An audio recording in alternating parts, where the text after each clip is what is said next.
Audubon 2456.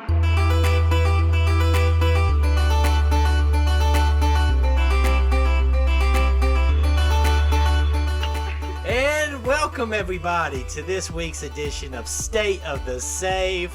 I just threw both my co-hosts off because I did this mid-conversation. Man, it is good to be back. I got Michael here in the studio with me. I got Nick here on the internet. Let's go around the horn, man. How is everybody doing? Nick from the internet, tell me how you doing, man. I'm doing fine. Right on. How's that internet? How's the ones and zeros? They seem to all be there and in the correct order. Right on. What you guys don't know is what I like to see. Yeah, Nick's the guy who actually keeps the internet running. So every day when you log onto the internet to do whatever you do on the internet. That's why we can't have Nick here, because when he's here, everyone's internet goes down. Exactly. Like every time we record, that internet outage you had last week, Nick was here. This is the job. He's the man on the wall. Michael. Yes. You're not from the internet. I'm not from the internet. No. But been around the internet. I have some complaints. You've seen some stuff. Wow, okay. I mean, you're doing the best you can. I didn't even pick up on the fact that when you said that, you insulted Nick's work. Well, now I feel like a jerk. You should. But tell everybody how you doing. Tell me what you've been playing, Nick. All right. So we got all together last week and we said we're going to do this ahead of time so that we can get a jump start on our next game. And instead of doing that, I played Cyber Shadow. Tell me about Cyber Shadow. What's up with Cyber Shadow? So it's kind of like the same kind of deal of the Messenger. I hate to like immediately throw it up against that, but it's also kind of reminiscent of like older Ninja Gaidens, some Strider. It's pretty fun, man. It's I think it's like an established thing that anything close to the Messenger, we are a fan of. Yeah. So if it's close to the Messenger, I think we're going to be a fan of it. Is this something? What is this on? Is this something? Is on console? Is it on PC? Yeah, I want to say it's on pretty much everything. So it's definitely on Game Pass, but you can play it on the Switch, you can play it on PC and PlayStation, I believe. Sold on the Switch. Anything like that on like the Switch is now my. If it's like a platformer or anything like that, is a Switch game. It's an indie machine for sure. Oh yeah. It took the place of my Vita. Most of us didn't have Vitas. I mean, like cool, I guess, but most of us didn't have Vitas. I got a Vita so I could play Tomba and Tomba 2, and then I never turned that thing on again. Yes. That is pretty good. Here's the real OG question. I was a PSP owner. Did either of you have PSP? No. I did not. Okay, so I was super pumped when the PlayStation Portable came out because I bought into the advertisements completely thinking it was literally going to be like a full-on PlayStation 2 in my hands. And like there was a ton of good games on there that I remember, but it's one of those things like I stumbled across it recently, like I was digging through a drawer and I found it. And like I come across older games or older consoles all the time. I'm like, oh, look at this thing. That thing felt like a Nokia phone to me when I came across it. It was just like this time capsule. I was like, who the heck would want this piece of brick in their pocket? I notice on your shelf most of the PSP games you have are actually those VMU movies or the UMD movies. That's not my fault. And also, if you look at those UMD movies, it is a terrible collection of movies. Like, none of those movies are movies you want to watch on a PSP. But the reason being is when the PSP was long going out of style, Best Buy was trying to get rid of everything, and I think it was around a birthday for me. So my dad just went to the Best Buy. I think he bought everything in like the $2 UMD section. So I got like Man of the House starring Tommy Lee Jones on UMD, and I don't know why. Like my dad knew what kind of films I would watch, and that was not one of them. But he got me that kind of stuff. Like I have a weird selection of UMDs. I got Bad Boys 2 on UMD, I think. I mean, that's just cinema. Yeah, it's just high quality. When is there a time when you're gonna watch a full feature-length film on a PSP? I mean, I don't know, but yeah, it's fun. Other than playing that, man, which is a game that I'm now gonna check out. I've got it on my list now. What else have you been doing? Doing anything else cool?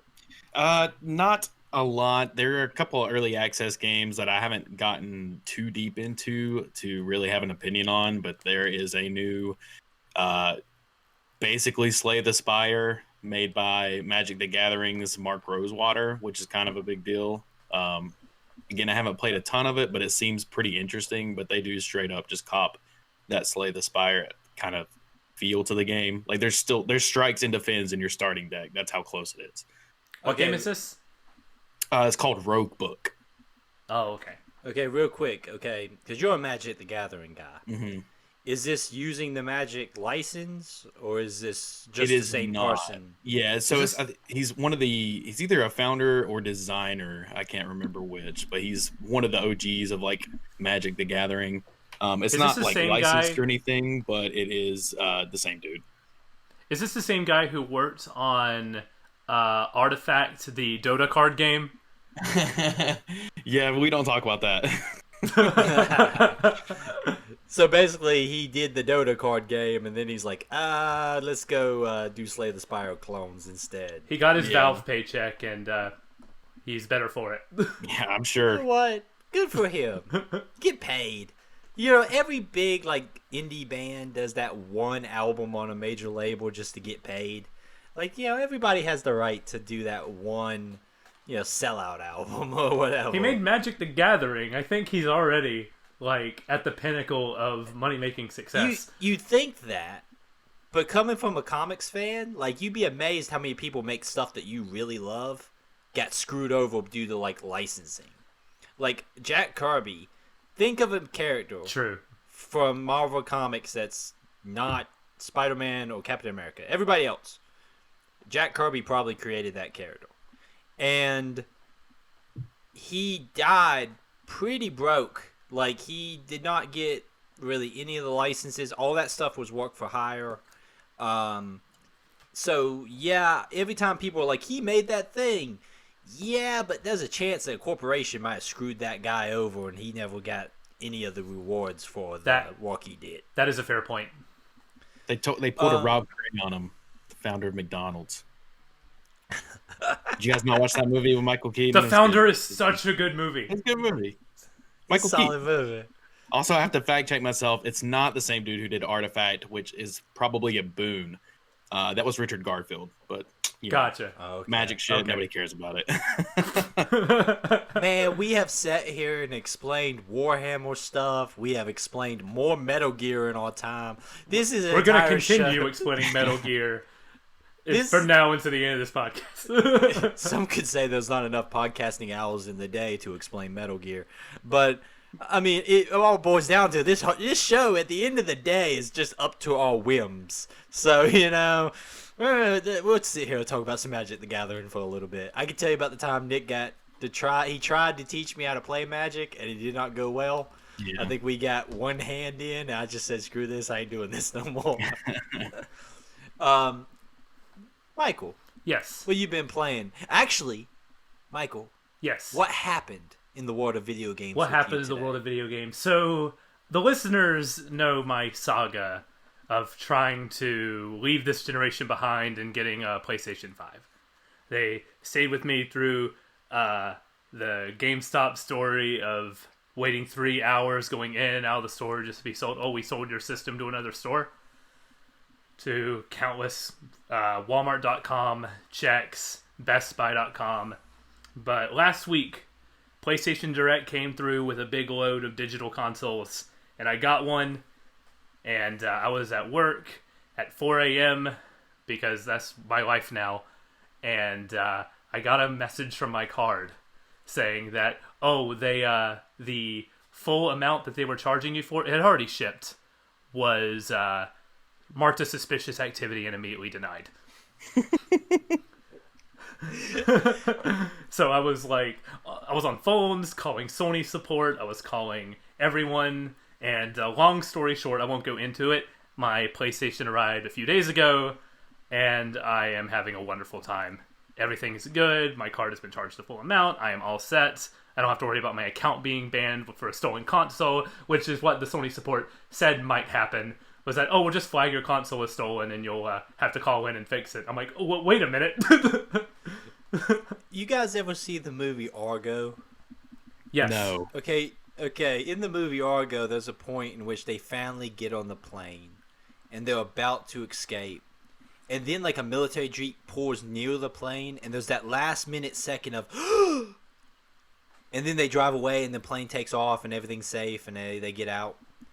That was the equivalent to that little military jeep of just being that last little bit of like, so you thought you had it, huh? Just it was no other reason, just to get you just a little bit one more time. Oh, okay. But I am happy that you now live in the future, Michael. I was at Target just tonight, and I was out of habit pulling up a barcode to see if they had some in stock, and I was like, wait a minute, I don't have to do this anymore. I'm a free man. It's like, I've done it. You had your Shawshank Redemption moment. You're out in the rain, like, I got it. I sent my wife a gif of Walter White from Breaking Bad in tears saying, I won. That's a happy ending to this saga. So I'm not going to be talking about a lot of games. I'm going to mention some games, but most of what I'm going to be talking about is the system UI and, oh my god, the DualSense controller. That controller is insane. Nintendo would have not shipped the controller with the system. They would have given you a plug-in controller and then had you pay $70 on the side to get it. Because it's so good. It's that good of a controller. Now, this is the controller that's got like the pull sensitive triggers. The adaptive triggers and the haptic feedback. Yeah. And they talked a big game about this controller when this system came out. Like, they were talking it up, and I ain't gonna lie, I kind of passed it off as hype, because last time they talked a big game about a controller, we got a touchpad. I'm like, cool. Yeah, we got a touchpad. Well, the touchpad is back because they need it to play those PS4 backwards compatible games. And the only thing I've used that touchpad for is hitting the button to pull up the map. It's basically a big select button.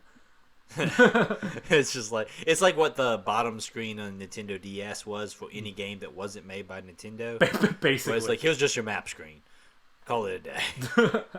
Basically. So, the controller itself, you boot up the game because games are huge now, so it will take all night to download them. So when you inevitably play Astro's Playroom, the game that's pre-installed with the console, is basically a tutorial for the controller. Like, it walks you through the how the vibration works, the adaptive triggers. There's a bit where there's so much tension on the trigger, you have to like really force to click it in to like. You have to do both sides, and then it like takes off in a rocket, and it's a lot of fun. Then to show you like the motion sensor and the rumble, they like on the screen the controller like opens up, and a bunch of little Astro robots fall in, and you take the controller, and it's crazy. You can feel them in the controller, and the speaker makes like a muffled sound of robots going like as they're sucking the controller as you're shaking them, and you can feel like it feels like tumbling in your hands. As you're walking on the different environments as Astro, metal environments feel different on your hands than walking through sand. It's not just like the same vibration.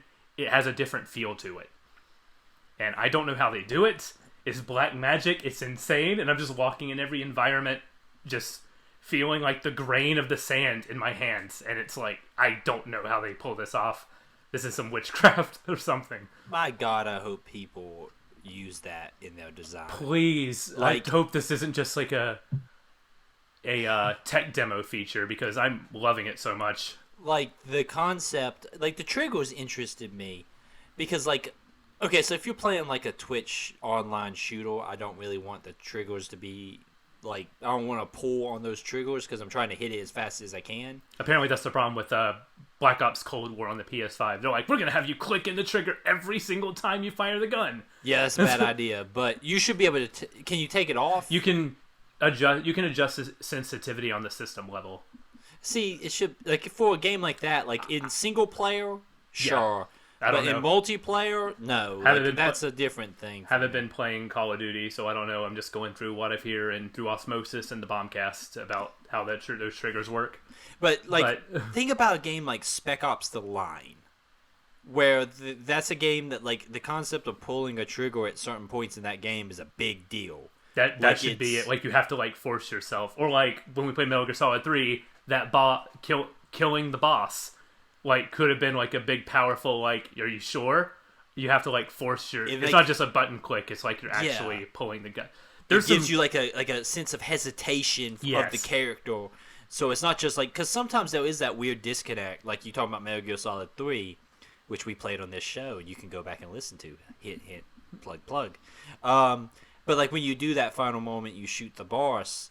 Like, when you come down to it and you just hit a button, it's yeah. But the concept of like physically having to pull the trigger and it's harder to do for that moment, it's actually a really cool way to get some really cool stuff going for the game. I hope that people don't ignore some of those features, because that could be some really cool game-changing stuff. Absolutely. And most of the biggest other game-changing moment came for me last night playing. I forgot this was a feature of the PS5 entirely.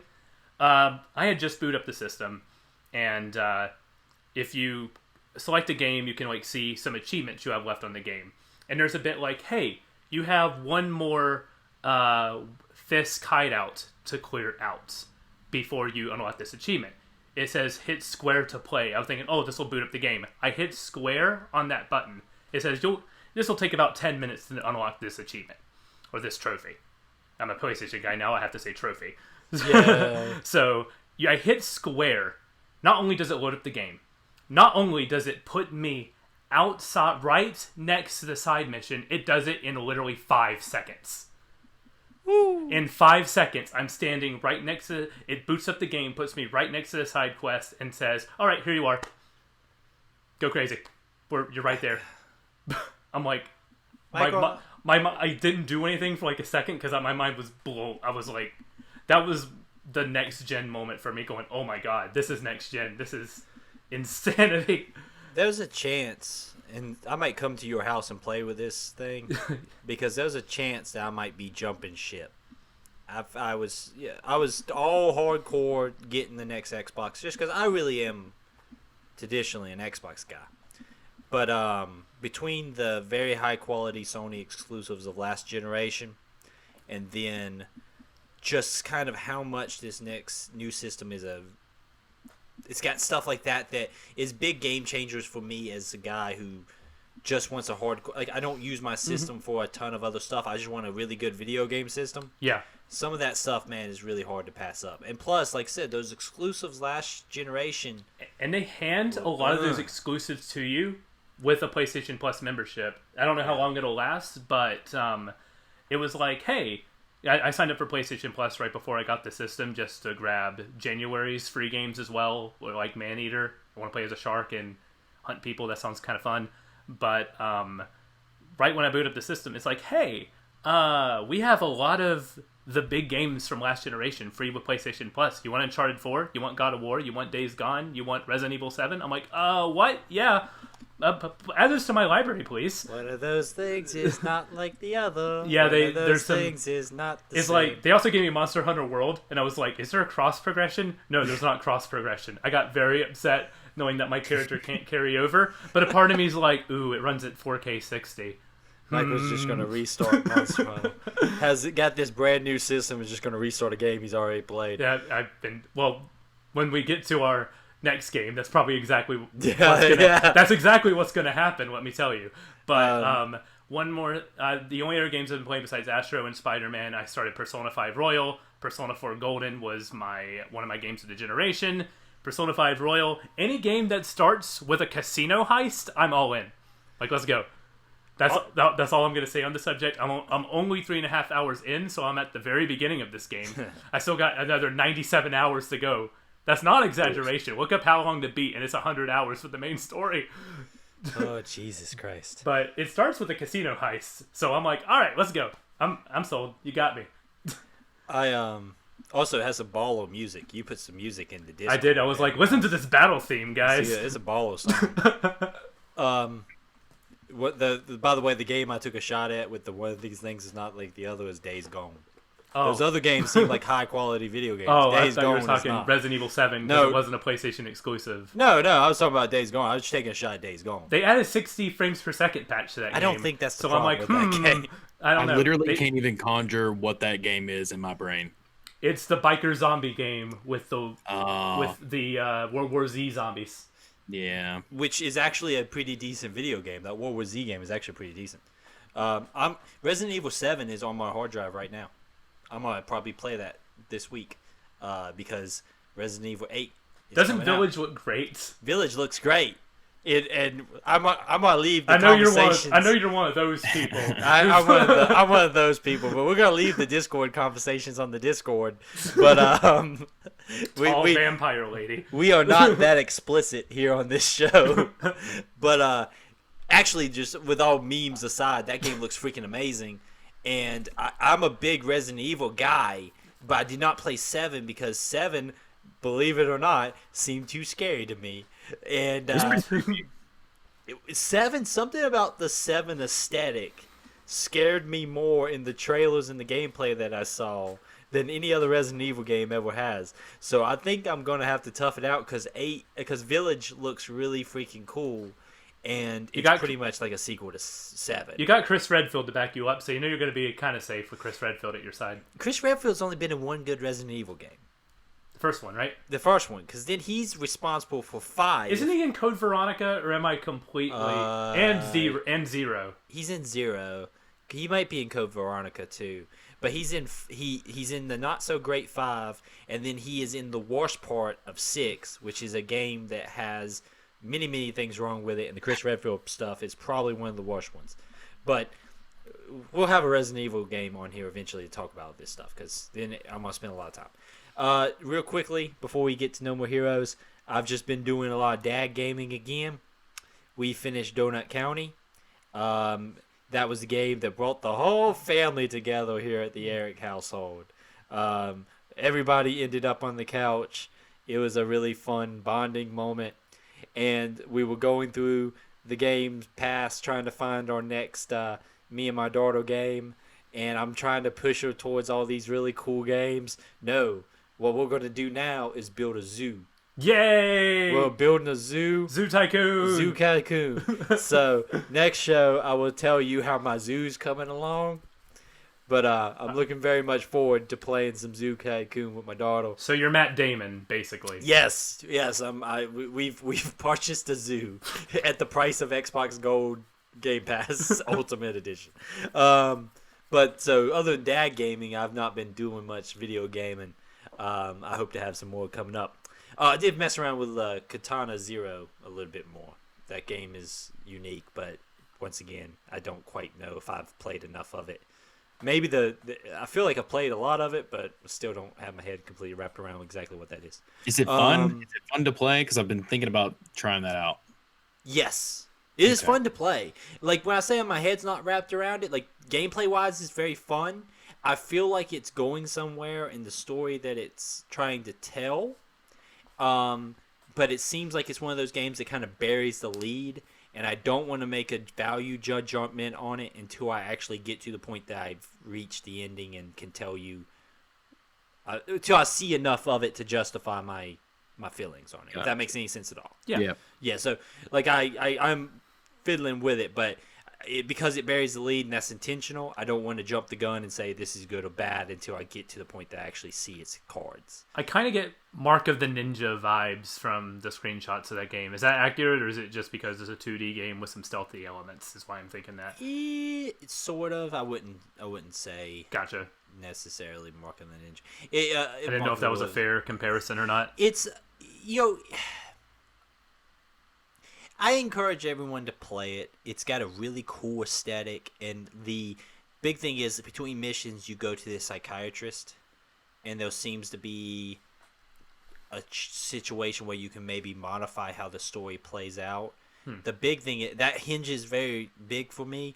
So until I can see if that actually is modifying anything, I don't want to make a call. Yeah. If that makes any sense. I think everybody should try it. It's very good. It's fun to play. It's a very unique game. I think it has something to say, but I want to see its cards before I make a 100% decision on it.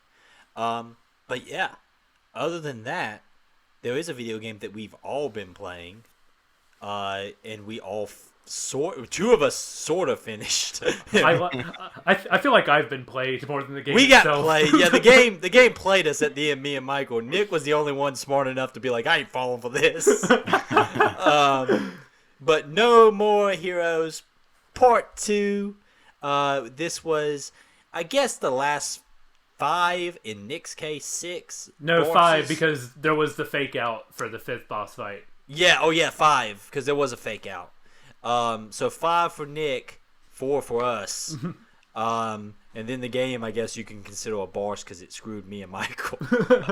We got Suda 51 was the final boss and we lost. Yeah. This is a video game that I will say I like this game. And I'm curious what No More Heroes 2 is. Or what 3 will be. Or what 3 will be. But this is a game that made me feel a lot of emotions, and not all of them were positive. This game is a roller coaster. When I love No More Heroes, I love No More Heroes. When I hate No More Heroes, I hate No More Heroes. I've gone back and forth on this game so much to the point where I'm just like, yeah, that was a good video game. I'm glad I played it. Is the most boring opinion to have, and middle of the road. But if you consider like the swings this game put me on, from like extreme highs to extreme frustration, like this game's insane. Like, I'm glad it exists. I really want to check out 2 and 3 down the line, but I don't know if I'm going to play the game again just to get the real ending. Nick and me made a comment last time that we needed something to show us why this game is as beloved as it was. And we talked about the option of maybe they try to give some levity to Travis and try to do a story change. And then I made a statement that, or make Travis grow to the size of Godzilla and have him fight King Kong. The game went the second option. And Yes. I'm okay with that. With a little bit of the first option near the very end. Yeah, but not enough that it did anything for me. A little bit, yes. Yeah, but this is a game that I think I'm more positive on this than you are, Michael. Nick, how are you feeling? Like, just before we get into it, like kind of breaking this thing down, because how's your general vibe after you've beaten this game? I mean, so I agree with what you said about that, where I feel like it went the right length as far as like the set pieces go, and like the boss fights are just insane and stuff like that. I guess the plot, the where it goes with the story is fine with me. It's not great, but then also it's just like some of the stuff which we'll talk about, I assume, it just goes so weird. I don't know, man. I like this game. I think I had a lot of fun playing it. I feel exactly about this game as the way I do playing that Metal Gear game. Really? Yeah. Like, I have the exact same opinion and walk away with the same feelings. I don't think this is I think I walked away from Metal Gear 3 feeling a lot better. The thing about this game is, this is a tale of two games for me. Where the bosses are, like, every time I got to a boss fight, I enjoyed it. Yes. Even if they were kicking my butt, I enjoyed it. With the exception of one boss fight, I think. But well, when we go through there, we'll break down the bosses. Yeah, and let's kind of do a real overview real quick on the other stuff, because the other stuff I think is a different level of quality. Where, first of all, I think the jobs get worse as the game goes. Yes. Like, the first 3 or 4 jobs, there was a little bit of kind of fun little mini game in there. Once you get to, like, the mines and the scorpions and the graffiti, the mini map lies to you. The graffiti is impossible to make any money off of, in my mind. Because it is. The cat one was fine. I like the cat one a lot. The cat one was fine. The scorpion one, I had a hard time telling why I got stung sometimes. Like, I got stung once, and it killed me in 5 seconds, and I was way out there. There ain't no way I could have got back to the guy in time. But I don't know what I did differently to get stung than before. Like, it didn't give me a great feedback there. The jobs got worse. The assassination missions are take them or leave them. There was I would say the assassination missions are my preferred option towards the end of the game, just because all the beginning ones are fucking terrible. where there's just like, if you get hit once, it's going to reset. And this is not a new console game. Like, you're not on a solid state drive. Guess what? You're probably going to wait 20 seconds between each failure of this mission to load out and then load back in. Yeah. Also, but then when it gets to the end, you actually get bigger bounties on your guys, or they're just straight up fight these people, which are fine. Number 18 was how I grinded out the last beam katana, just because you can kill 100 enemies in that 3 minutes and get $150,000 for it. Yeah. So I just did that over and over and over again. There was one that I was talking about that I thought was really kind of cool. It has, for the reward, it just says secret. Yeah. And what it is you go on the subway station, and it flips the screen upside down and it reverses all your controls. Yeah. And that was actually pretty fun. Like, that's the kind of stuff I like in this game. It's like, there's a random top-down shooter, like a Galaga game in this game. And you know what? It's freaking ball. That's what I enjoyed more about the second half. It feels like the lead up to the boss fights, they were doing more interesting stuff with. Yes. Every single time. It wasn't just kill 100 enemies and then fight the boss. They did some interesting stuff with it each and every time. Like, they would put you on the bike, or they would do the Galaga mini game, or they would just put you in a dark hallway and have you fight the more strategic beam katana guys. Mm-hmm. Versus like just a wave of enemies you hit twice and then slice. So it's weird the way we played this game, because it worked out really well for us in my mind, because the first half is a completely different tone to the bosses in the second half. Yes. The first half is the bosses are still pretty decent, but the lead up to them is boring. It's just waves of enemies, kill the enemies, get to the next room, kill more enemies, get to the next room. And just completely formulaic in that way, where it's just like fight this amount of enemies and then fight the boss and then leave. Exactly. And like you were saying, Michael, it really changes that formula up in the second half. But then I feel like all the other stuff around the game, like the mini games, get worse.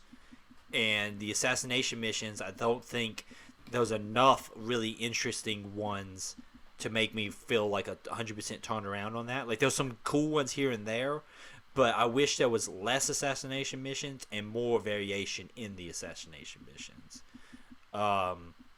That stuff I didn't really enjoy as much around the ending as much as I enjoyed the bosses here. Because the bosses, I feel like it steps up the bosses towards the last 5. Yes. Big time. They're more... The bosses in the first half were a lot of fun, but the bosses in the second half were a lot more memorable. They got crazy.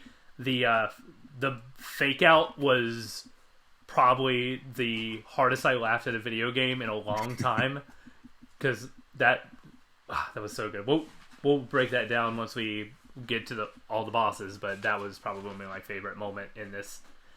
But from the 5th rank to the 3rd rank, that was the absolute highest I felt on this game. I loved everything the game was doing. I didn't mind the gameplay loop of going back, because I wanted to go back and see the bosses as fast as possible. So that was the highest I was on this game, was those 3 sections where I was like, I think I love this game. I'm going to read you a couple of things before we start here.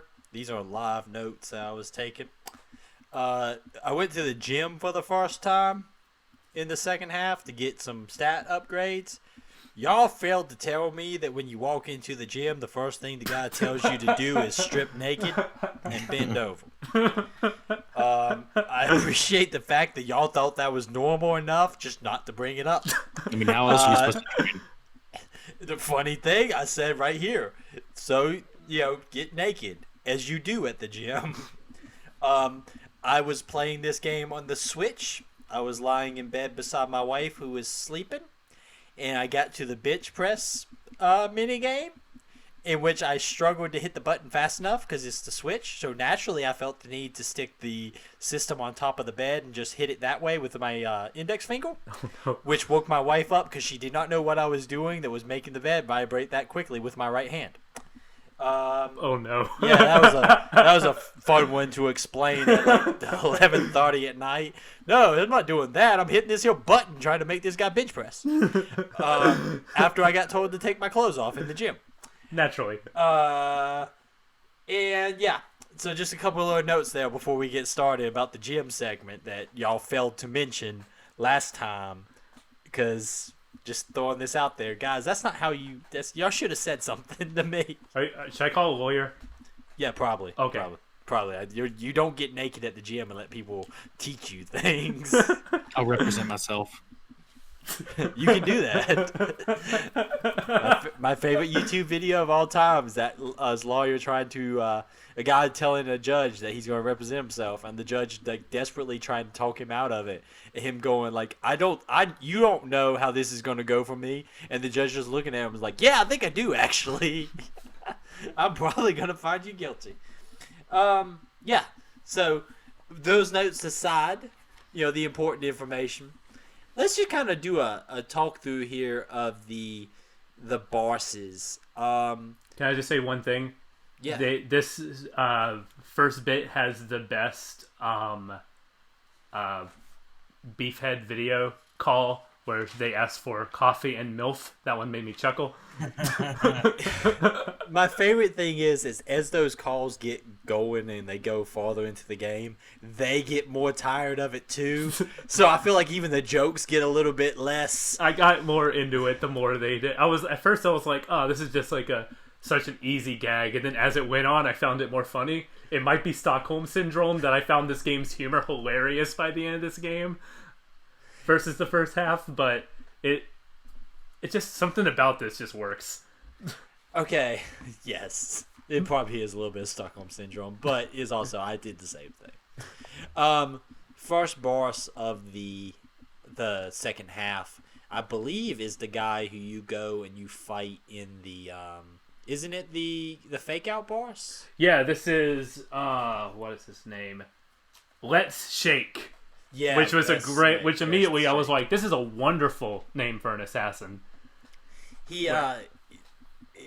It's a great fake out too because they spend so much time building them up. He's just building up this huge machine, charging it up for like probably 3 straight minutes of game time and everything. So you're like, all right, it builds up patterns. Like you can see waves like going across the ground. So you're like, okay, I'm gonna have to dodge the waves, get to the machine, and attack this dude, and have to like work my way up Shadow of the Colossus style. And then, nope. That is not what happens. I believe the name Mr. Henry Motherfucker Pussy is the name that Travis calls him. That's what I have written down here, and I got it in quotation marks. That sounds like Travis. Yeah, I actually come around on Travis in this game. I think I'm there with you because he gets more and more like kind of sick of this. Also, like he never shows remorse. He doesn't grow as a character. But he does just kind of be like, this is even I'm kind of sitting here thinking this is nuts. It's a great fake out. Weird little thing. I don't know if you had this beforehand, but when I got the invitation to go do this fight, there was blood all over the scene. Yeah, you had to like follow the blood stains to get to the desert. Yeah, I thought that was kind of weird. It's like an underground bunker they have to go through. And then once you make your way through the underground bunker, it's a white room that teleports you to a desert. So it's a definitely more stylized way of getting into the boss fight than just doing what you were doing before, like running through office buildings or a mansion or something like that. I thought it was a lot cooler. Not much to talk about here other than that it's a fake out. And then like Henry and Travis run to each other, and then Sylvia. I finally get her name in the second half. I don't know if they ever say it during the first half. Blows like a referee whistle and says, "Oh, you're done." And they're like, "What? This fight's not regulated. You can't fight him." Yeah, it's like, and she's like, "You have won. Congratulations. The only thing that matters is that the other guy dies. So even though you didn't kill him, and like even Travis kind of shows a little bit of like, I didn't even kill this guy. Like And she's like, it doesn't matter. He's dead. Congratulations. You've moved up to rank 5. Like I said, there ain't a ton to talk about with this one, but it is a fun little fake out. Now, the next section is one of my favorite bosses because not only do you have the top down. Okay, basically this is the one that you get told by Sylvia, who's now like being less of a jerk to you and more like playing with your emotions. She starts rooting for you. Yeah. And that's where I'm like, is she playing Travis at this point? Well, I mean, we knew she was like had ulterior motives, but when she starts falling, quote unquote, for Travis, it starts to get a little like something's wrong here. Yeah, because Travis hasn't changed, so it's not like Travis He's is like, now cool. Sweet, I brought her to my level. I'm like, no, you idiot. But like, this is the one that leading up to it, you have the cool Galaga kind of style shooter. I sucked at this section. Here's a fun fact about me. Galaga is one of my favorite video games of all time. I love Galaga with a deep, deep passion. So to me, as soon as this happened, I had a ball, and I wish this was a mini game I could just play in the game. It's a pretty good little one of those for what it is, you know. Like, you could have made a really crappy one since it's just kind of like a throwaway thing, but they made a pretty decent one, actually. One of the only things I know about No More Heroes 2 is that they lean more into these 8-bit minigame stuff. That makes me want to play it more. Mm-hmm. Yeah, I'm okay with that. I like the minigame stuff. I like that kind of stuff. Less of the filling up cars and rubbing graffiti off of walls, and more of, yeah. Also, when he runs into Sylvia, he says, "I'm packing heat, baby." And I wrote, girls just love to hear that. Well, but she was also like telling him about her getting an oil rub, and it plays back and forth. Yeah, the most unsubtle thing in the world. Oh yeah, she ain't nothing subtle about her. No, there's nothing subtle about this video game. I thought Metal Gear was on the nose. This is yeah, Metal Gear is fine literature compared to the No More Heroes. This is the first like real legit boss fight of this section. Killer Magician. Yeah, and this was a pretty cool boss fight. This is my favorite boss fight of the game. Yeah, it's got so much cool stuff. Like, I love like the little, like when he puts you in the box and you have to do the quick rocking to get out of it. How y'all pause to thank the crowd afterwards each time. He switches the scene upside down. You have to run away from the spotlight because that'll put you in the box. Have you guys ever seen the episode of CSI New York where Chris Angel is a murderer? Because that's what this reminded me of. No. I don't watch a ton of CSI New York. Is CSI New York even on anymore? No, but I remember that. I actually don't know. Those shows are all the same, and they're all always on. I think NCIS kind of stole CSI's thing, and now there's a million NCIS shows. It's just one's in the Navy and the other one's not. But I don't know why this brought up memories of that episode where Chris Angel was a murderer on CSI New York, but that's where I'm at. Okay. I don't know where to go with this. I just wanted to share that with the room, with the people out there, that if anyone else remembers that weird episode of CSI New York, please email stateofsave@gmail.com, and we can talk about that weird episode of CSI New York where Chris Angel was a murderer. Well, Togo. So next episode, we're going to have like watch that be like the thing that gets like 40 people to send in emails, and we're all stuck talking about CSI for like the first 20 minutes. People like, I tuned into this video game book club podcast, and they talked about CSI for 20 minutes. I don't know what's going on. Also, during this boss, Travis is very excited. The boss fight starts because he's called for audience participation. Like, we need a volunteer, and Travis is like, yes! I one time got to go in Disney World. There's the Indiana Jones stunt show, and I got to go participate in the Indiana Jones stunt show and had a ball. So I know what it's like to get picked and be like, oh crap, I get to go freaking go on stage. Like, but imagine you got to fight Indiana Jones. I got shot in that thing. Oh man, you were there. You were with me on this trip. Remember, I got shot. That's right. I got shot in the stunt show, and I had to die. I died in my art. Like Travis, I had to go participate in violence on the show. I am Travis Touchdown. I wouldn't say that in public. No, no. That's a good way to get put on a watch list. But this is a really cool, fun boss fight. This is also when you finally beat this guy, which is kind of a lighthearted whole affair. When you finally beat this guy, this is when Sylvia acts like she's really shows that she's like rooting for you now and cares about you, and like I said, that's like a million red flags that obviously there's some shady stuff going on. Any thoughts on this boss fight before we continue? No. Michael? I gave all my thoughts on this boss fight. Boss fight 3 is the witch, who is just a lady with a very Speedbuster big is her gun. name. My favorite thing about this one, The bus has no driver that takes you there.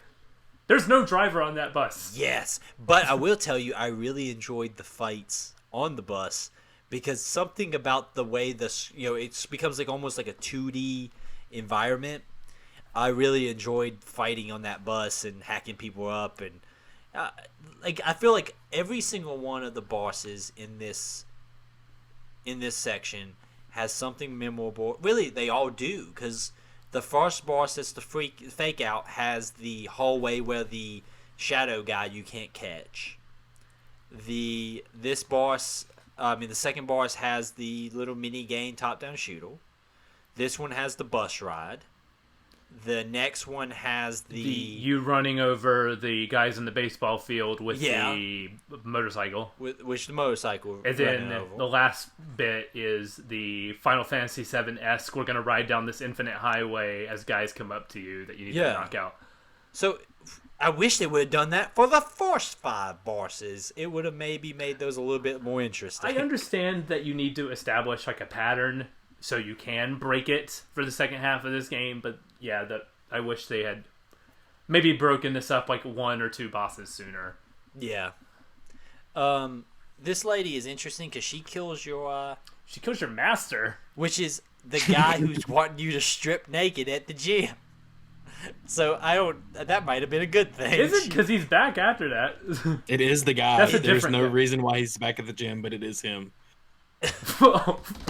I didn't make that connection. But you know what? Oh yeah, because they call him Thunder Ryu, and that's Thunder Ryu's gym. Oh, you know man. what though? I'm okay with that because this video game owns the fact that it's a video game.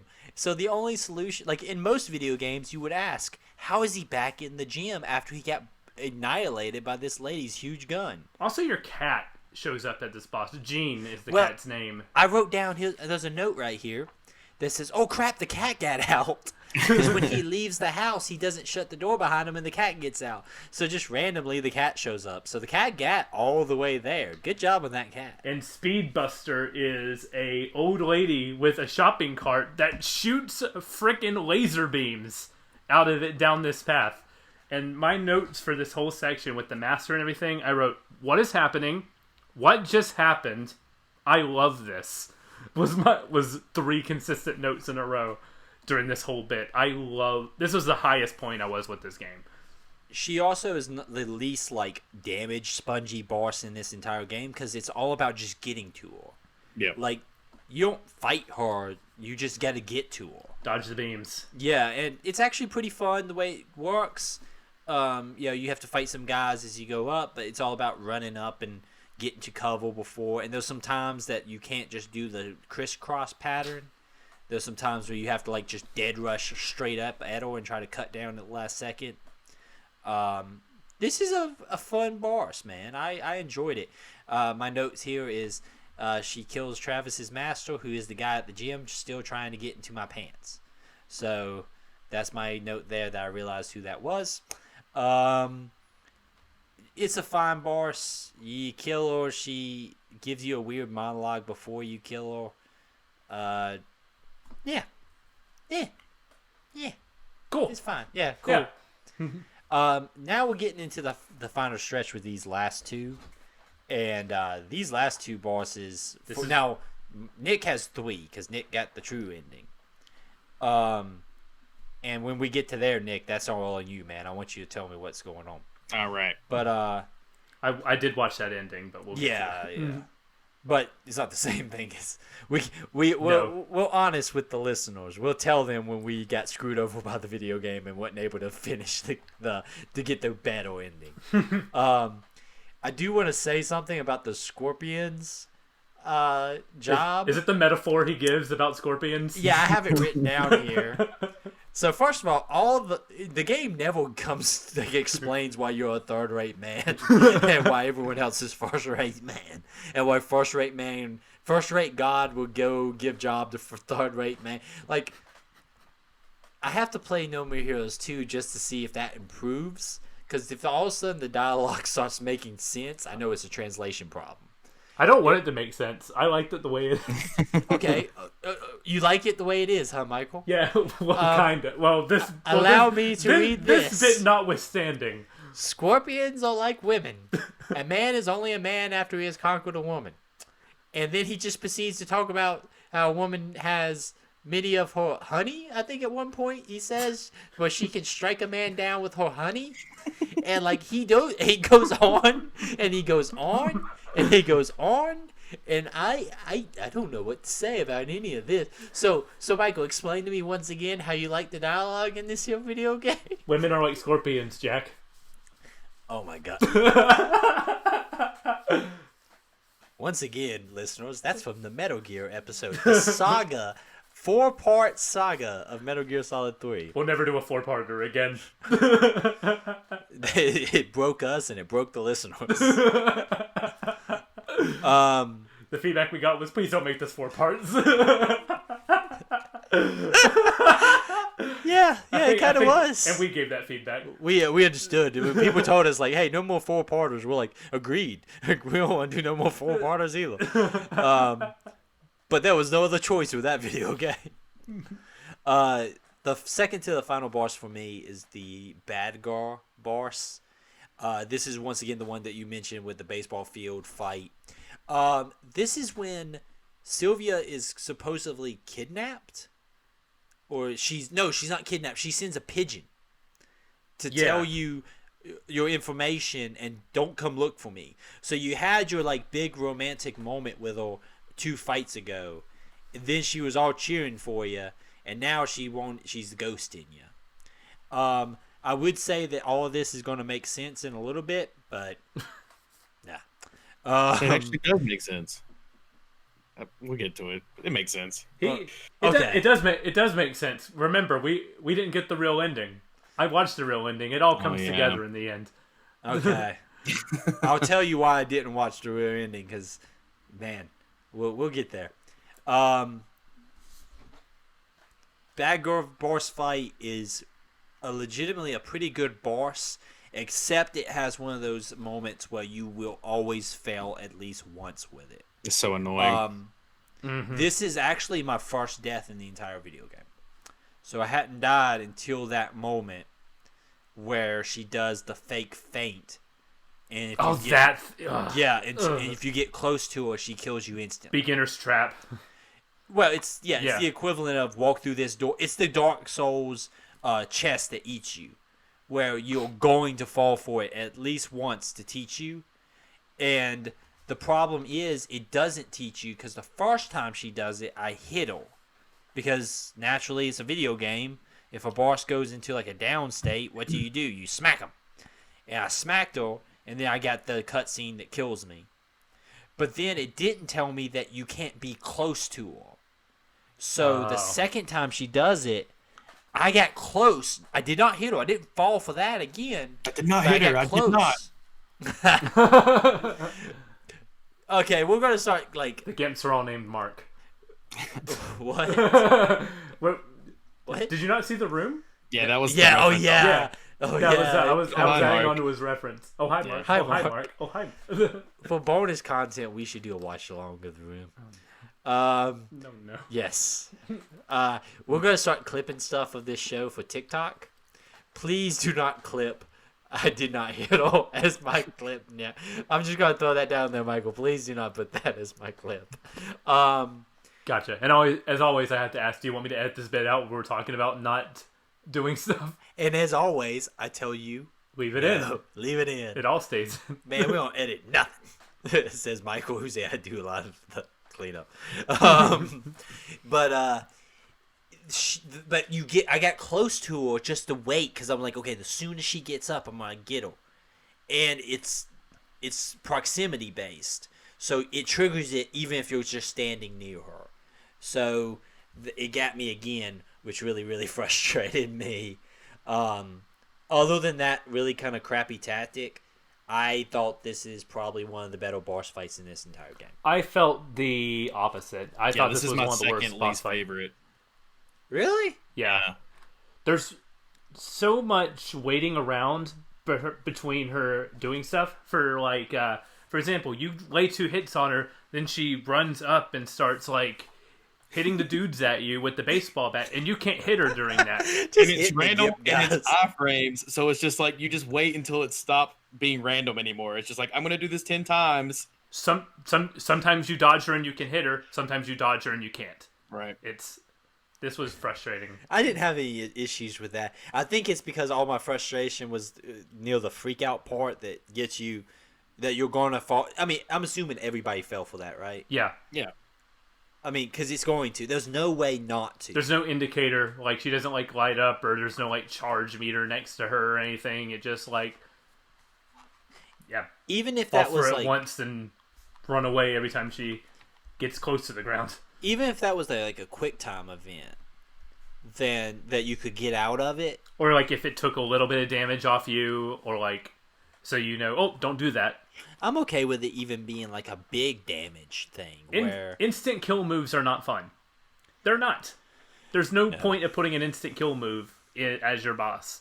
Well, okay, I'm going to argue that. Okay. Okay, like, think about the chainsaw guy in Resident Evil 4. I think that's different. No, because he's an instant kill. Okay. I mean, he's an instant kill. Now, and the game, and you could make the argument that I'm being biased and saying that, like, but when you see him, they make such a big deal about him. When he first pops up, the game screams at you basically in Resident Evil 4, don't get near this freaking dude. And he moves in a way that just gives you a reason not to get near him. You know that immediately, chainsaw bad, don't go anywhere near. But when she goes into her down state, it's like, downed boss is punishing you for doing the thing that you want to do, which you could argue, like, subverts a trope in an interesting way, but if the trope is me doing the same boss fight for another 3 minutes, then that's... And it's not like she's a short boss. Like, all the bosses in this game, well, except the Speed Buster one, are all, like, damage spongy. So even if you have figured out... I mean, I figured out the pattern pretty daggum quick. And, like, I figured out, like, how to beat the little gimp guys without getting damage, you know? Like, the game, like, you learn the pattern. And so it's not like you can get fooled by it, go right back into the boss and beat her the second time. It makes you... It's just like, oh crap, now I just wasted time.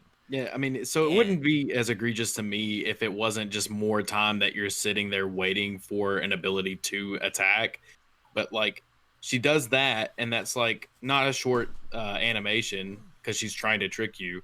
And then as soon as she does that, she jumps up and runs over to the treadmill and starts hitting dudes off the treadmill, and you can't hit her during that. So it's just like the entire time is just you're waiting to even be able to hit her.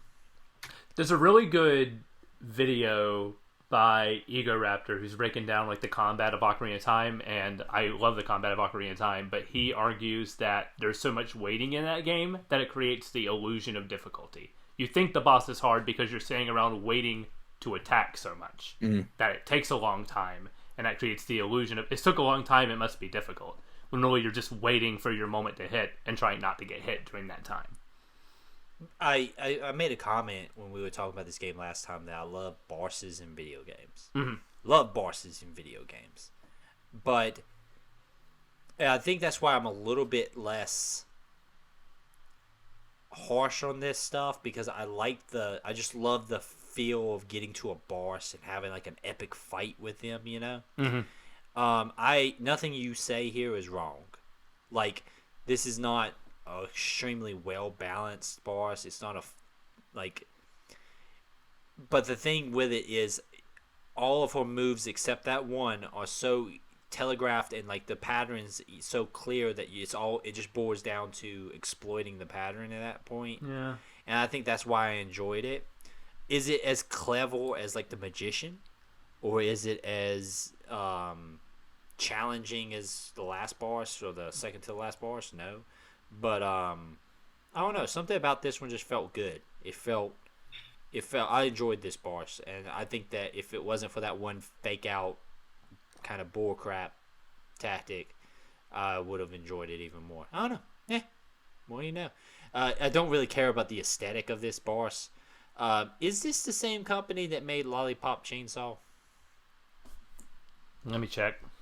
The reason why is she looks like almost like a similar model in that game, and like it just was a weird thing. She looks very similar to the model in that game, and that game's not bad. Like contrary to like, it's one of those. It's a similar kind of thing to this. Grasshopper made it. That was a Grasshopper game. It was a Grasshopper game. James Gunn was involved in that game. Yeah, you didn't. You didn't know that. I did not know that. Did you guys play that game 51? By chance? I did not. No. It is weird. It is weird like a Shadows of the Dam, or like this, or it's of a time in which there was a lot of games. I feel like you could still make a B game at that time. Like, I don't feel like there was a ton of market for a big budget B game anymore. I'd argue that those are coming back because we're seeing a rise again of the $40 price point come back. Like Tony Hawk was a $40 game. Star Wars Squadrons is a $40 game. Miles Morales was a $50 game because 70 is the new normal now. But I take offense at the fact that you would call Tony Hawk a B game, or that Miles. I just mean like the $40 price point is coming back. Like we're in an era. We're in an era now where you can release your game in a wide variety of price points that I think we're in the space for the B game to come back. Okay, let me clarify my statement, because I think you went a different way than what I'm trying to say. Okay, so I apologize. No. I probably am confusing in my statement. When I say a B game, I mean more like, okay, like Lollipop Chainsaw is about a cheerleader whose boyfriend is attached to a head, and he's just a living head fighting zombies in a high school with a chainsaw. All right? This is not a concept that is going to be pushed mainstream, like, you know. It's the Nicolas Cage fighting animatronics exactly. Movie. It's the Nicolas Cage fighting animatronics movie. Shadows of the Damned is about a guy named Garcia fucking Hotspur who goes to hell with his friend / gun, Johnson, who has a mode called Big Bonal, who trying to find his girlfriend who got sucked to hell. Hate it when that happens. Travis Touchdown is a guy with a lightsaber fighting weird assassins. Like, when I say B game, I'm talking about like these kind of weird, off the wall games that don't appeal to necessarily a mass amount of people, but have just something weird and unique about them. But have like a budget behind them. Because there's a lot of that in the indie space. Exactly. Indie space has a ton of, but they don't have the budgets of these games. Like, think about the budget. Like, No More Heroes is a decent budget game for that time period. On the Wii especially. For the Wii, yeah. Like, there's some budgets behind those games. Vanquished. You ever play Vanquished? I played a bit of Vanquished, but then I stopped it because I wanted to be like, we're going to play this for the show someday, so I should probably stop playing Vanquished. Dude, I stopped a lot of games on my backlog just because I feel like I would come back to it for the show. So they're like, okay, let's do some inside baseball real quick. I spent a lot of time thinking about games for the show, but then I think, are we the only 3 people who give a damn about this game? So, like, allow me to pitch this to the listeners. Vanquished is a video game in which you have a jet-powered knee slide. So when you slide, jets shoot you so you can slide for like half a mile. And you have a button that's a smoke button in which your helmet pops up. He smokes a cigarette and then throws the cigarette away. And because you're fighting robots, they'll shoot at the cigarette. That game is freaking ball. If you would like us to play Vanquished, please write in to State of Save and say play Vanquished. There's no state of save at gmail.com. I said State of Save. Yes, I know. But I'm just reiterating to our listeners, okay. state of save, not state of the save. I There was a mistake in making that email. yeah, there was. It'll save so much time, Eric thought. Listen, I was trying to. We were young and dumb podcasters at the time. Now we're experienced dumb podcasters. Back to No More Heroes. This all sets up for the final quote unquote boss. This is when we go back after you get the money for the entry fee. You find out that you call the card that came with the assassination packet, I guess, like the welcome to being an assassin packet, and you get the mother of Sylvia, who basically tells mom, you you've been had, that Sylvia, there was no assassins organization, and Sylvia's done this before. She even asked you how far along in this have you gotten to. That's a pretty unique. Travis says, I'm number 2, and then she's like, oh, you might as well finish it then. You're already close. Yeah, she's like, a true man finishes what he started. And so I was like, you're just going to be like, you might as well kill the last guy. Might as well. What's one more murder? Once again, it continues the path of actually having a kind of an interesting way of getting there, because you have the endless highway stuff, which is fun. This is the first time I used the Mark III saber, and at this point, this game goes full Star Wars. You light up the last saber, and it's green. You're in the middle of the forest, and the guys look like TIE pilots. And once we get to the once we get to the boss, there's that whole "I am your father" twist. There's a bunch of there's a sibling twist. There's so much stuff going on. And then if you do the fake ending, you get literally the Star Wars end credits. This last 30 minutes is just a hodgepodge of Empire and Return of the Jedi. Probably done better than The Rise of Skywalker. Okay, so... I said it. Hot take over here. Not a hot take. Everyone at this table who saw that movie agrees with you. Oh my gosh. I did not get the katana. I did not. So I went into this fight with the Mark II, which made that last boss fight a bitch. We'll get to that in a second. The reason why is I was doing a boss a night, and then some scheduling stuff happened. I was like, well, I need to knock out the last 2. And I was looking at getting the katana, but I didn't want to do a bunch more of the mini games. I was kind of running out of time. So I was like, I'll go ahead and do the last boss. Boy, that's a mistake. I should have done the money and got that katana. But we'll talk about that later. The ride up there is fine. The stuff in the woods is pretty cool. Did anybody go the wrong way on the woods? You know how your master shows up and points to the right direction? Did anybody intentionally try to go the wrong way? He disappeared on me once before I saw. I think I just ended up in another hallway that didn't have a thing at the end of it. But so it was literally, I had to fight more guys, and then he pointed me the right way again. Okay. I think I went the wrong way by accident, just because I was fighting dudes and I missed him pointing one time. There is one where the guys are spawned right up at him. Yeah, that was the one. Run up on him. Yeah, I was lucky to kind of catch him when I was fighting, but I wondered what happens if you go the wrong way. Nick, did you go the wrong way at all? I didn't go the wrong way. There were, I think, a couple trading cards on the other side if you don't go, but I think it just lost woods you into back to the start. Okay, I was just wondering. I didn't know, because with this game, it could kill you, or it could give you a different ending. Who knows? What else? Yeah, so that's pretty much it for the build-up until we get to Dark Star. Yeah, so you get to Dark Star, who is your quote-unquote final number 1 contender. Literally does I am your father. Yeah, it's the same kind of gag with the build-up, but this time there's a different payoff of him showing that he's got this massive energy weapon. He's clearly this awesome master assassin who lives in a castle, and he's going to kill all of you. Oh my god. And then a woman comes out of nowhere and kills him. and literally wearing a professional wrestler get up. Yeah, wearing like what like Hikaru Shida wears on AEW or something, and kills him. Says, "Aha! I'm your sister, and I'm also the guy or the lady who killed your parents in front of you." Now, and then she is building up to do her backstory, but says, "Oh, it'll raise."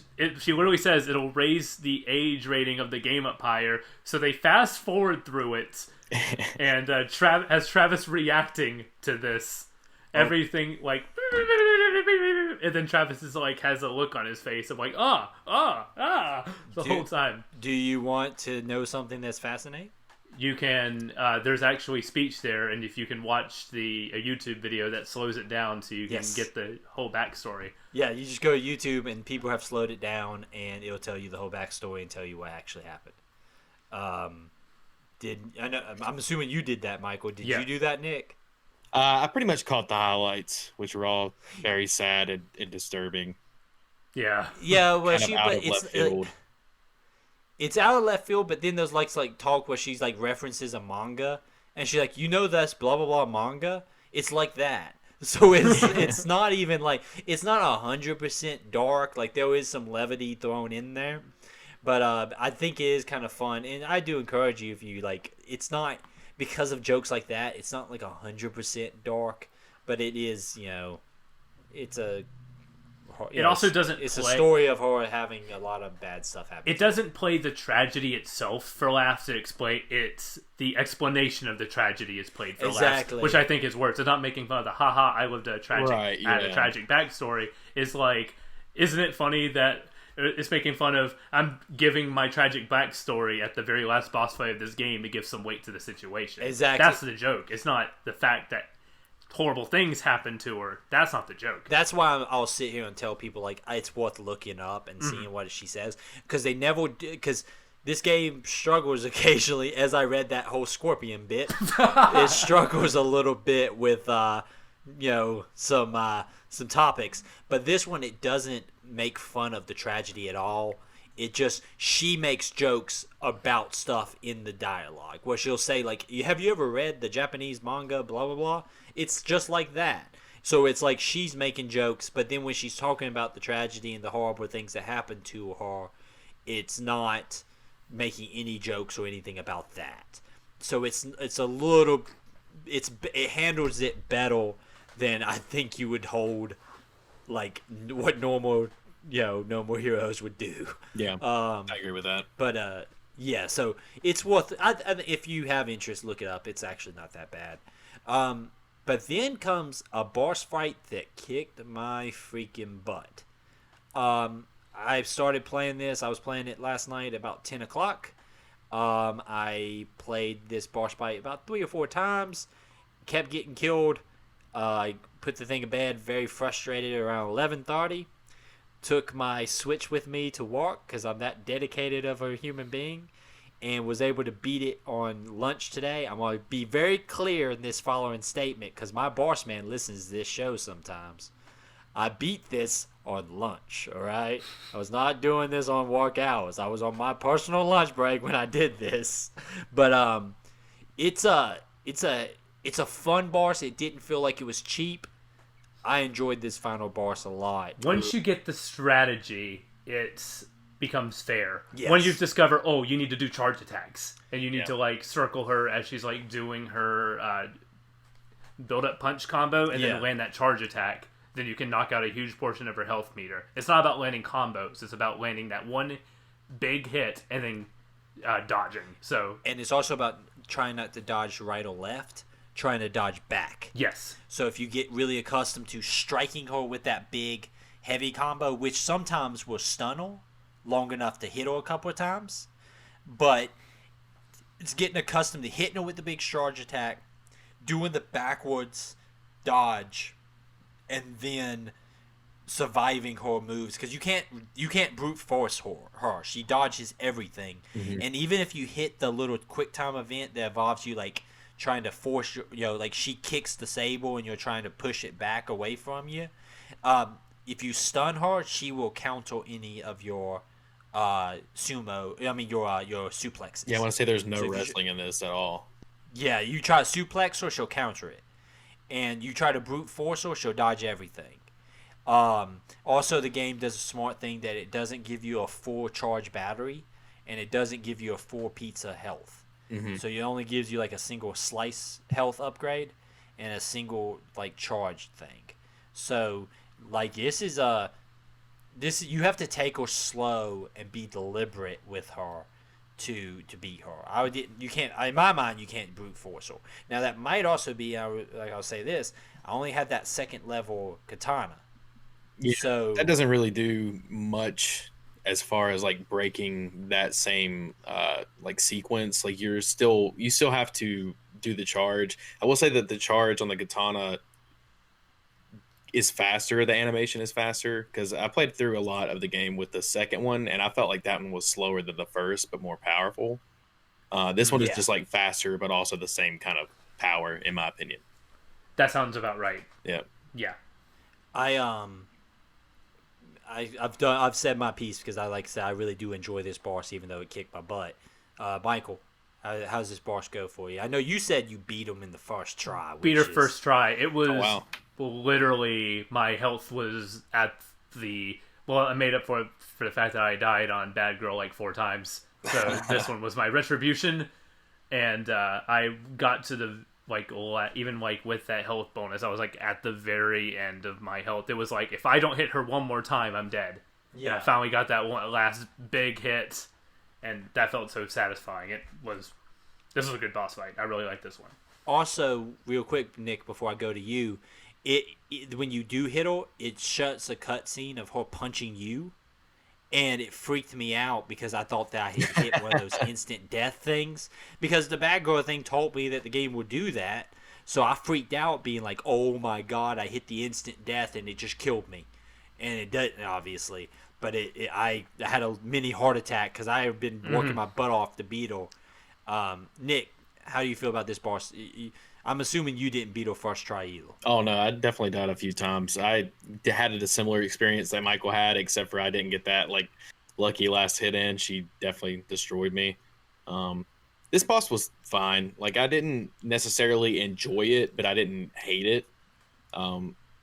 It's one of those tough but fair kind of things where like you can't brute force it, like you said. You have to play it by its own rules. So once you learn that pattern, you're down.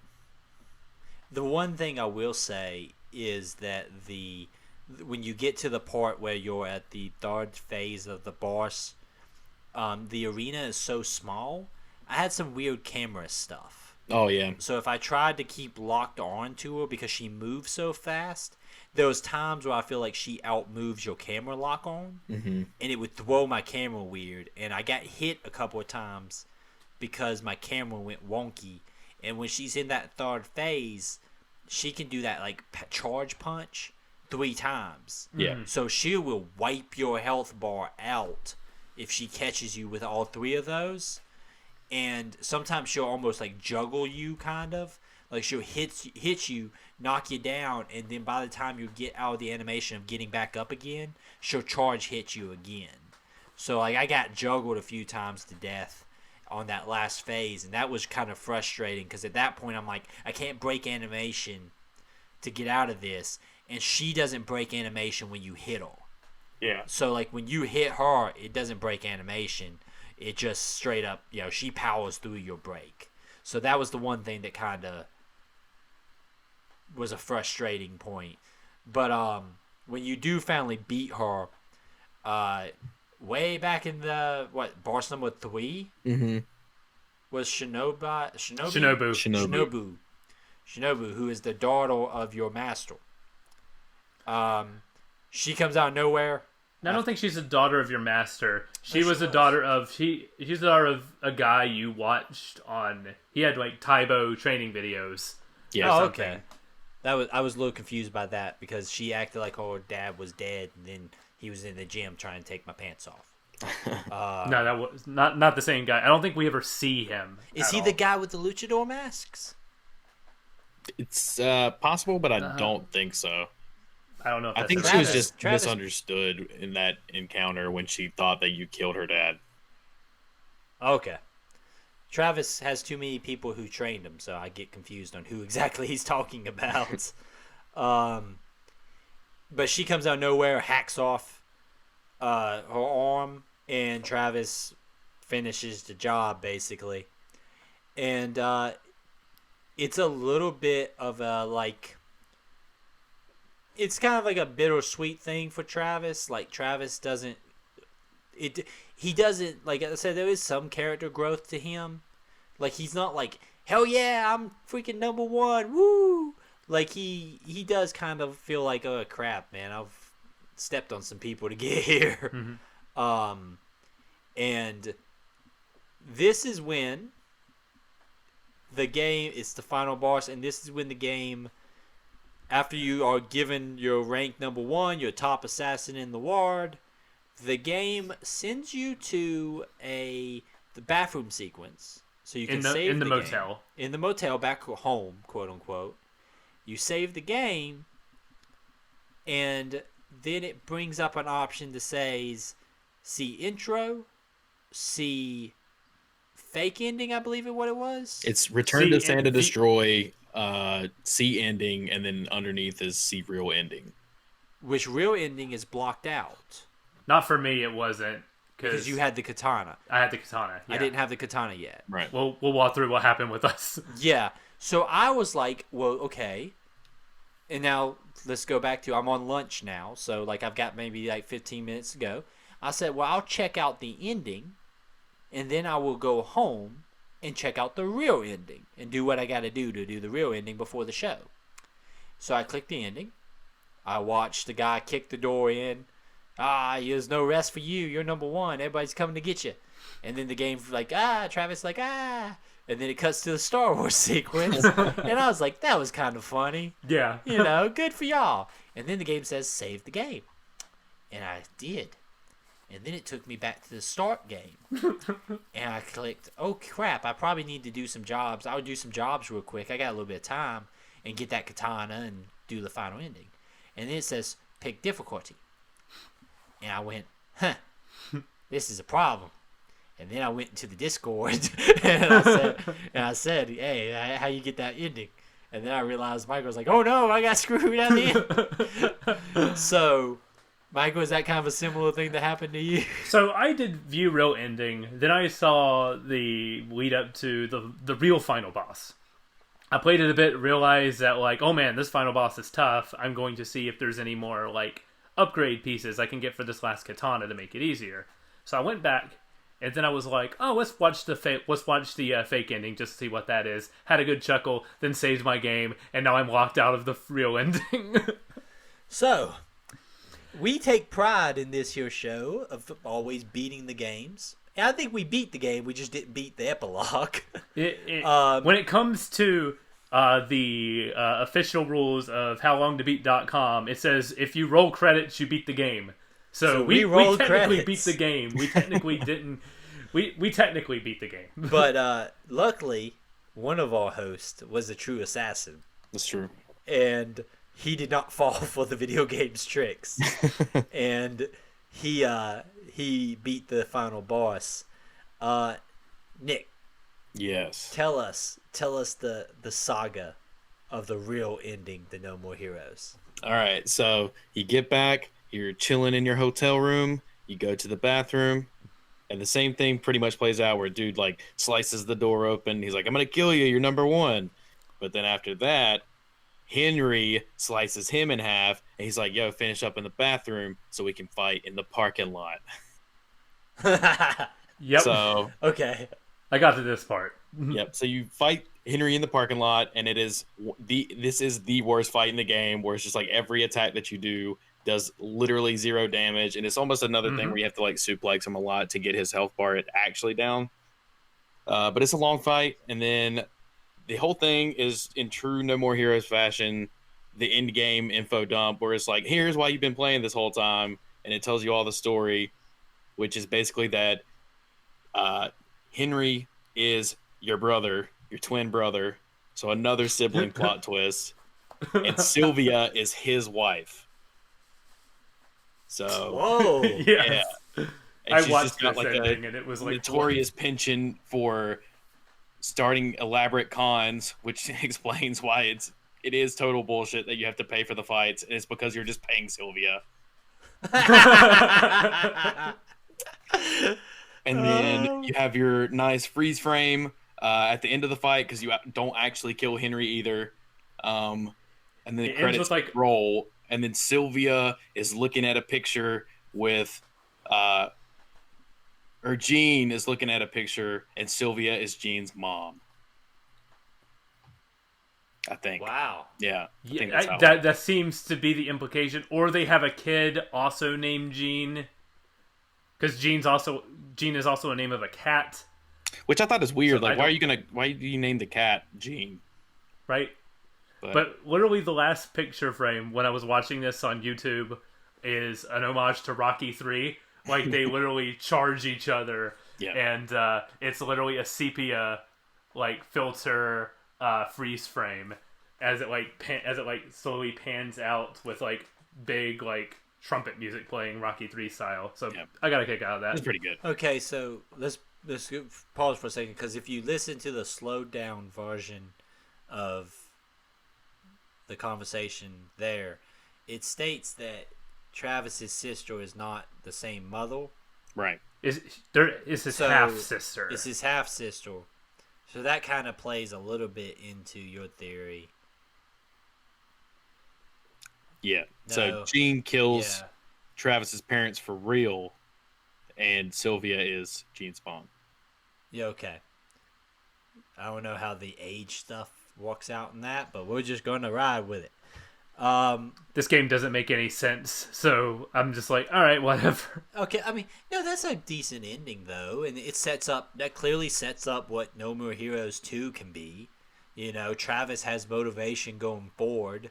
There's still characters alive, to continue his story. I actually might play No More Heroes 2.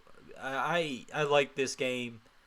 I don't know if I might jump straight into 2 tomorrow. I'm downloading 2, but I could see myself in a few months playing some No More Heroes 2. I thought it was fine. Maybe when 3 comes out, there'll be a sale on 2 that I'll pick up.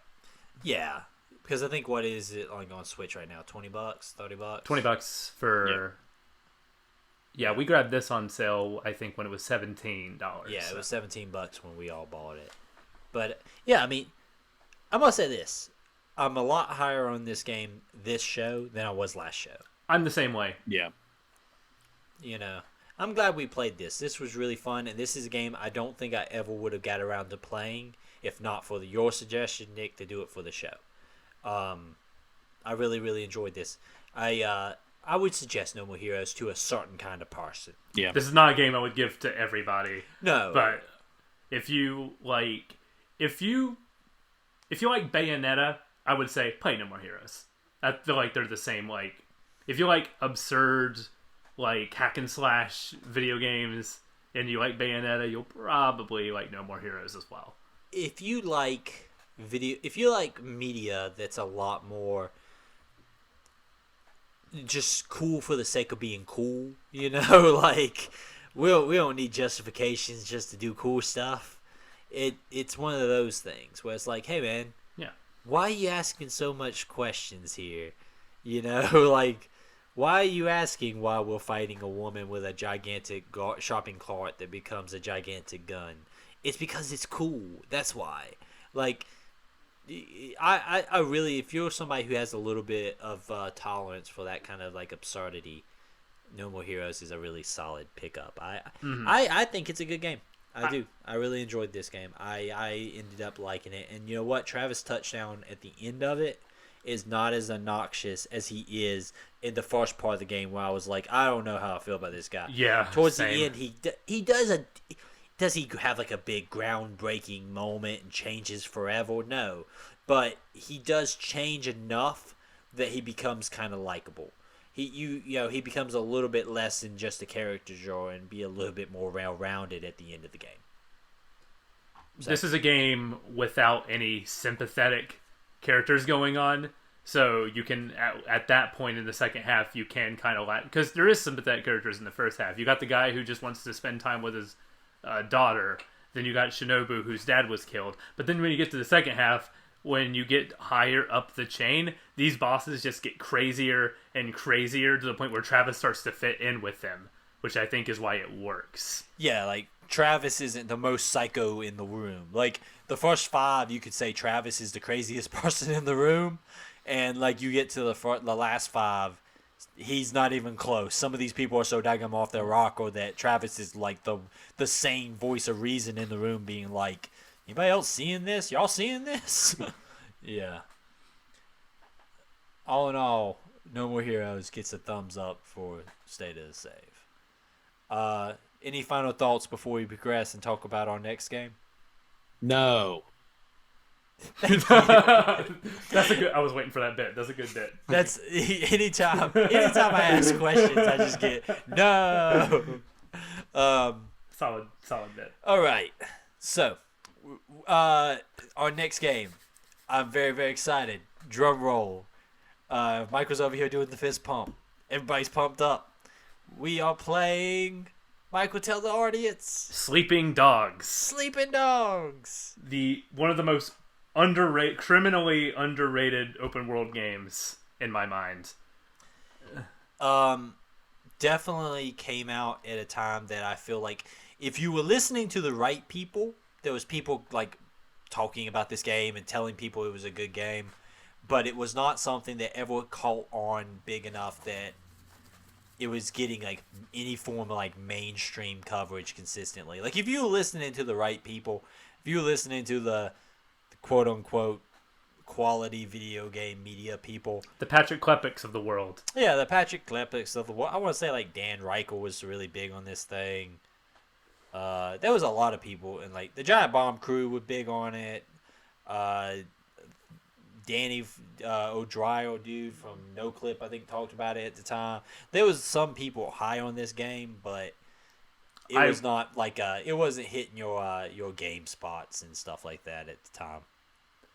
This is a game I think word of mouth over the long period of time has done well for it, because I feel like the general gaming populace is aware of Sleeping Dogs.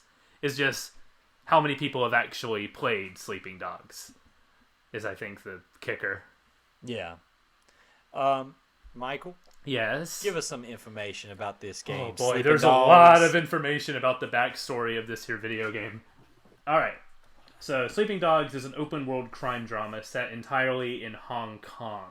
It was developed by United Front Games, whose previous game before this was a PS3 exclusive, Mod Nation Racers, which I believe was a kart spin-off of Little Big Planet type thing, where you design your own tracks and then upload them, and then they got the keys to an open-world crime game after that.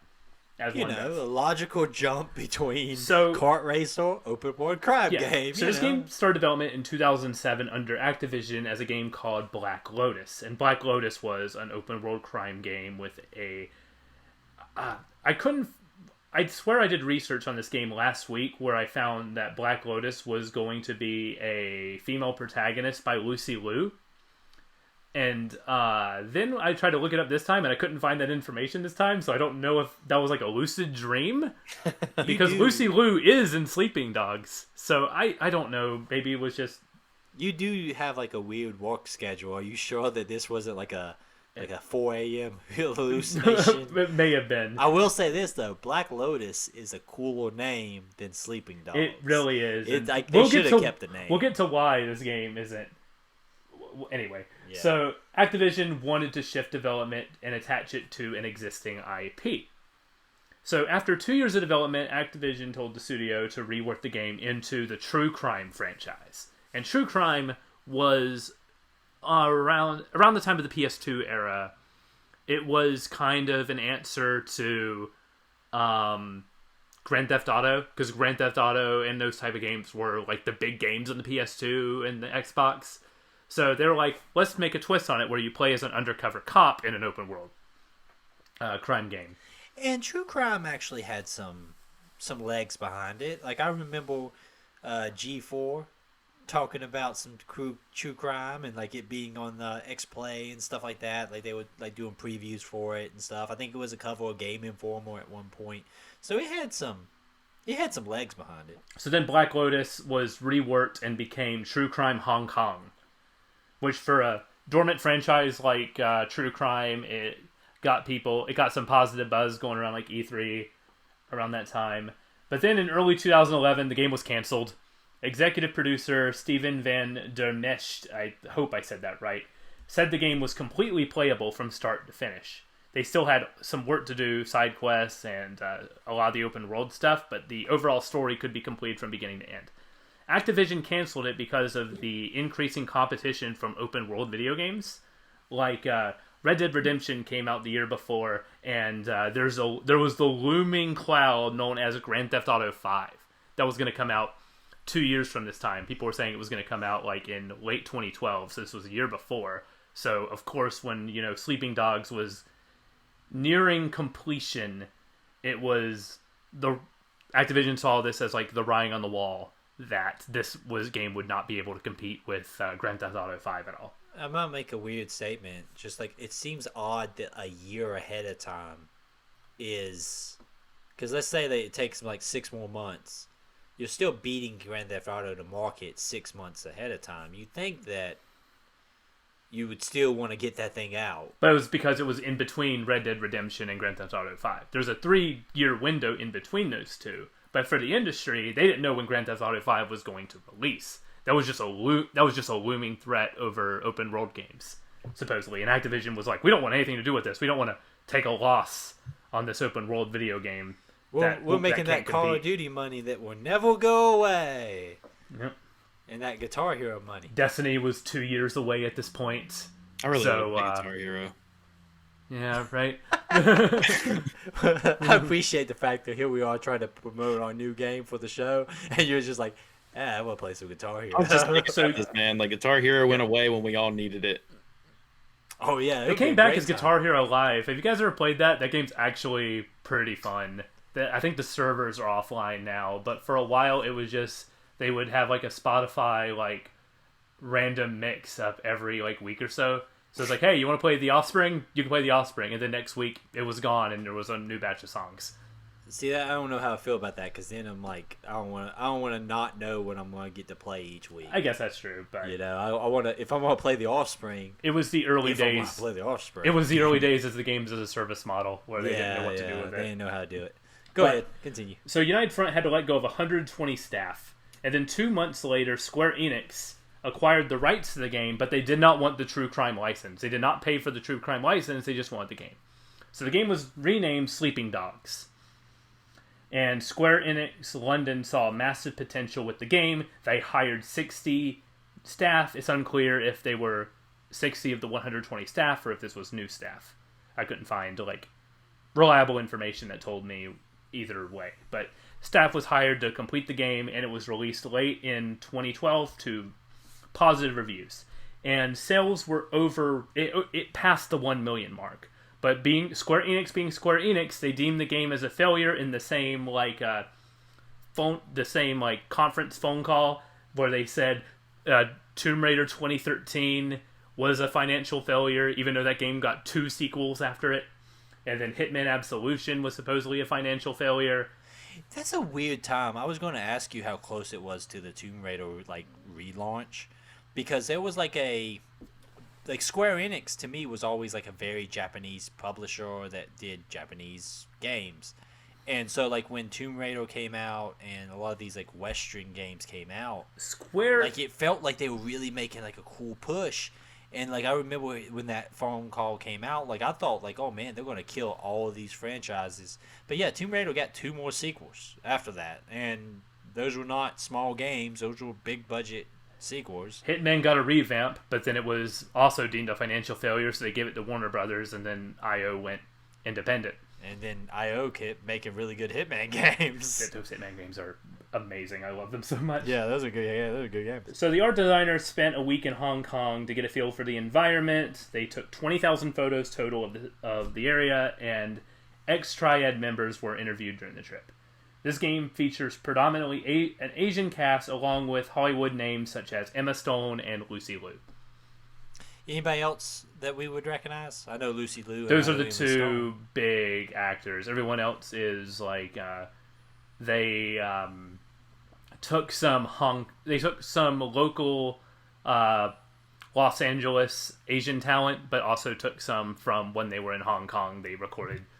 That's cool. People in Hong Kong to record some of the voice lines. I mean, like it is. This is Emma Stone post Easy A. Like this is Emma Stone's on the rise at this point when she does this video game. Like she's not a nobody, and Lucy Liu's, you know, a major actress. There's some serious names to get if you think about it. They're not major. I will go ahead and say these aren't major characters. They have voice lines, but they're like side quests. Which is people. even weirder. It is strange. You meet them in the main story, but you'll recognize them when you see them. Brother, I'm gonna recognize Emma Stone, brother. All right, let's go ahead and establish that right for the get-go.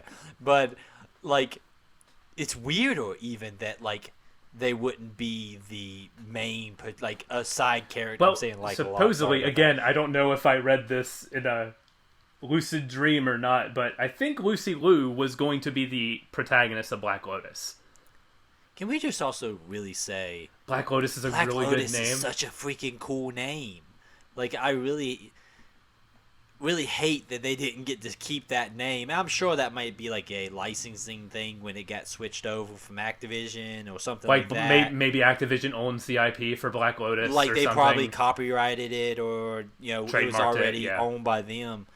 But Black Lotus is a freaking awesome name, man. That's and like I mean, I don't know. I just want to say that like Sleeping Dogs is a okay name, but Black Lotus.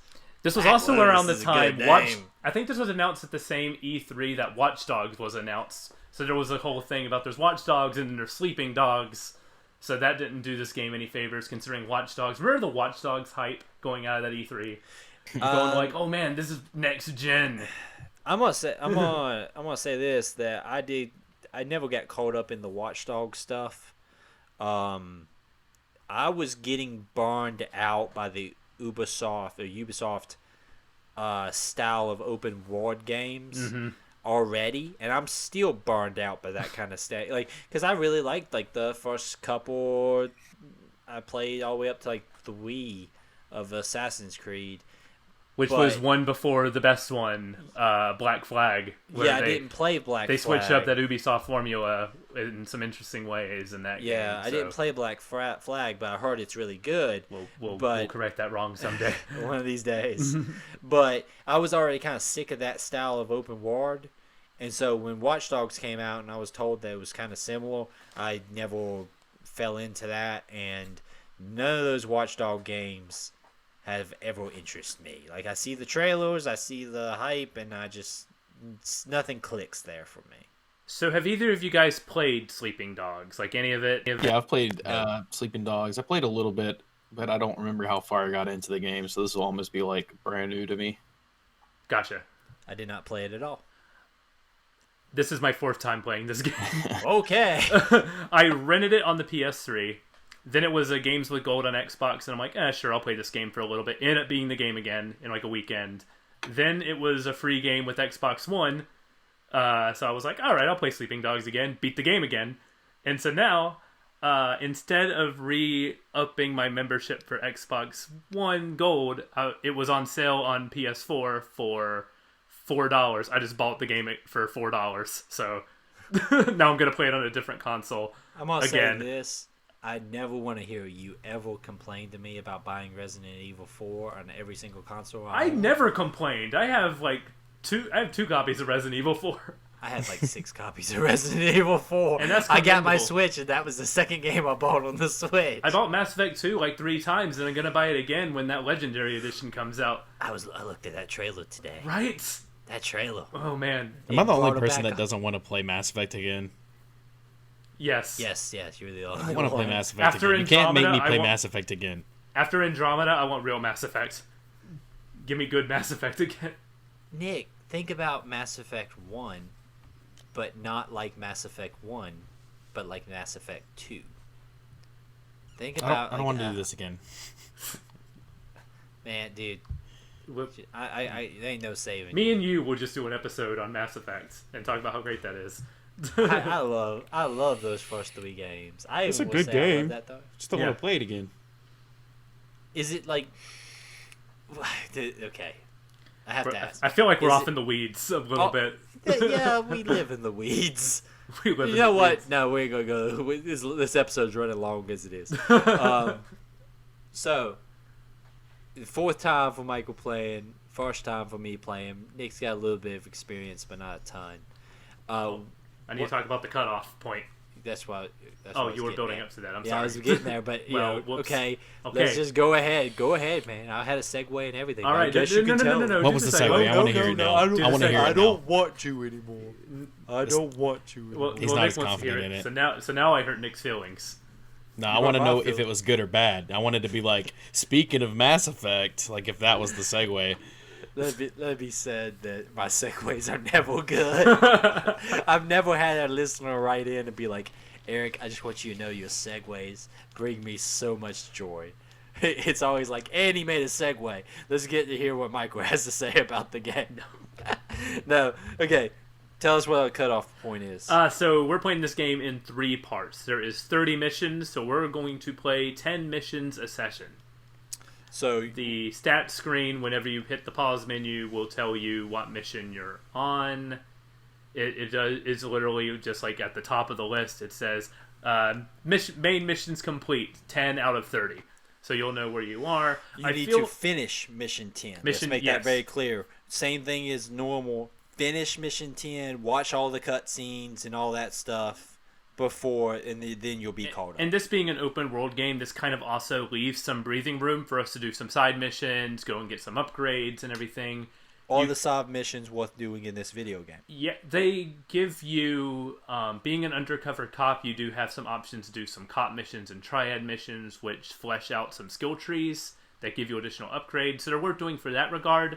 For a storytelling perspective, they're not they're not the crux of the game. They're fine, they're fun doing, but like, yeah. Real quick, and last thing before we end for the night.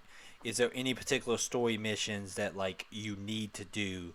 Like these are like some serious like hardcore like like loyalty missions in Mass Effect 2. Like there's nothing like that. No. Okay, I'm just making sure so listeners would know. I didn't want to like them miss out on any like really cool stuff. So Sleeping Dogs, it's available pretty much anywhere on console or on PC. It's also available. We're gonna have a lot of fun with this one. Breaking it up into 3 parts. Remember, you need to finish mission 10.